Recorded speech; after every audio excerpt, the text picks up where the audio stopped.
हाय नमस्कार, स्वागत आहे तुमचं माझ्या चॅनलवरती ज्याचं नाव आहे पल्लवी माने ब्लॉग्स।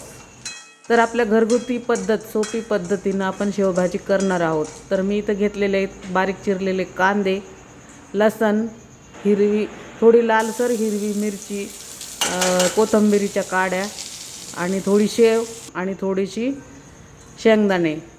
तर हे सगळे आपण तेलामध्ये अगोदर छान परतून घेणार आहोत आणि नंतर तेलामध्ये कांदा आधी परतून घ्यायचा, नंतर लसण, हिरवी मिरची, शेव, शेंगदाणे हे एक एक असे मस्त तेलामध्ये परतून घ्यायचे आणि नंतर ते मिक्सरमधून बारीक वाटण त्याचं तयार करून घ्यायचं।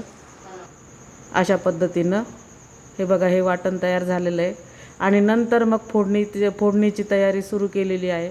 तर कढईत तेल टाकलेलं आहे, थोडेसे जिरे मोहरी टाकलेत अगोदर आणि नंतर वाटण त्या तेलामध्ये टाकलेलं आहे मी। तर ते छानपैकी तळून घ्यायचं आणि नंतर 2 चमचे लाल तिखट, 2 चमचे काळं तिखट, अर्धा चमचा हळद, चवीपुरतं मीठ हे त्या वाटणामध्येच टाकून द्यायचं, म्हणजे तेलाबरोबर ते पण छान परतल्या जातं आणि भाजीला चांगली चव येते।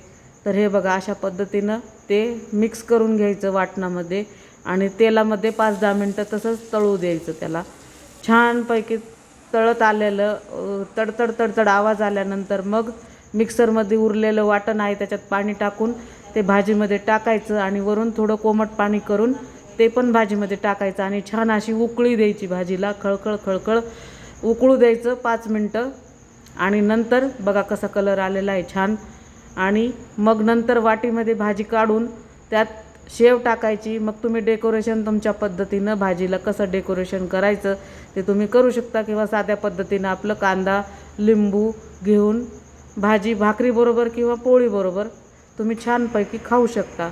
तर हे बघा, मी असं साध्या पद्धतीनं, माझ्याकडं काही जास्त साहित्य नव्हतं, पद्धतीनं ताट सजवलेलं आहे।